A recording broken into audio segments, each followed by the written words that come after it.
On vient de s'enflammer pendant 20 minutes en analysant un match où le constat de Maître Roted, c'est l'efficacité de l'OM et notamment la gestion des temps forts, des temps faibles et voire des détails, puisque c'est au niveau, ça se joue sur des détails. Et moi, je suis désolé parce que, et c'est pour ça que les supporters marseillais sont un peu amers ce matin. Et c'est pour ça que je te disais qu'hier soir, même si après le match, j'étais fier de ce qu'ils avaient fait, j'avais quelques regrets.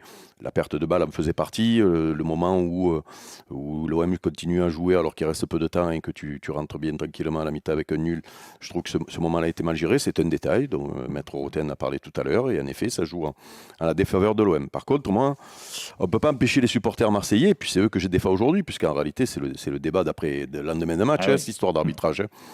On ne peut pas leur reprocher d'avoir de la mémoire. Et le problème, c'est que souvenez-vous du pénalty sifflé à l'OM l'an dernier. Oh. Et si tu veux, tu ne peux pas, avec le même match et sans changer rien de ce match-là, avec les bons côtés, les mauvais côtés de l'OM, les défauts, les qualités, l'expérience d'une équipe et le manque d'expérience de l'autre, tout ce que tu veux. Eh ben pourquoi j'ai mon Siri qui me parle moi quand je parle à la télé là, c'est quoi là? Turpin. Et donc tu ne peux pas, je peux pas occulter ça. Et du coup, quand tu vois un Mukele moitié avachi avec les mains qui traînent, comme un gardien de but qui sort devant un joueur qui arrive et que le ballon vient de toucher la main, il s'expose à subir un penalty. Ouais. Mais moi, à la limite. Penalty, pas penalty, je veux même mon débat et mon propos, il est même pas là.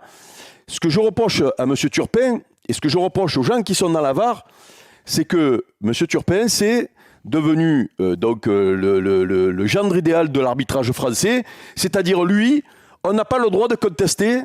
Je suis sûr que dans la VAR, quand il y a Turpin sur le terrain, eh ben, on ne le reprend pas parce que c'est Turpin. Que si c'est un arbitre moyen sur cette action-là, on lui dit va voir quand même parce qu'il y a un problème, on a un doute.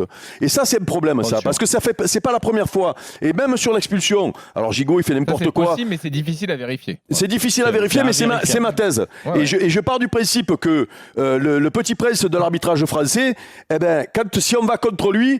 Vous savez quand même que quand on va contre une décision prise, l'arbitre est mal jugé. Vous le savez ça quand même. Oui. Hein, vous le savez. On ne va pas. Notre meilleur arbitre, qui est le mieux noté, qui va faire les grandes compétitions, on ne peut pas aller contre lui. Et ça me gêne parce que je reste persuadé que si c'est un autre arbitre et qu'on lui dit va quand même voir la position du joueur et tout, peut-être qu'il siffle pas penalty, mais peut-être qu'il le siffle penalty. Parce que les penaltys sifflés comme ça, j'en ai vu d'autres. Donc c'est ça qui est gênant. Il y en a même une de Marquinhos qui traîne, mais il y a peut-être la cuisse qui touche avant. Et sur l'expulsion, c'est pareil. Oui, Gigot, il fait n'importe quoi, il pète un câble, il fait machin. Mais Neymar, il saute. Il saute. Oui, non, mais bon. Là, c'est mon côté supporter marseillais qui parle. Mais il n'empêche que j'ai le droit quand je suis avocat quand même, M. Roten, je rêve.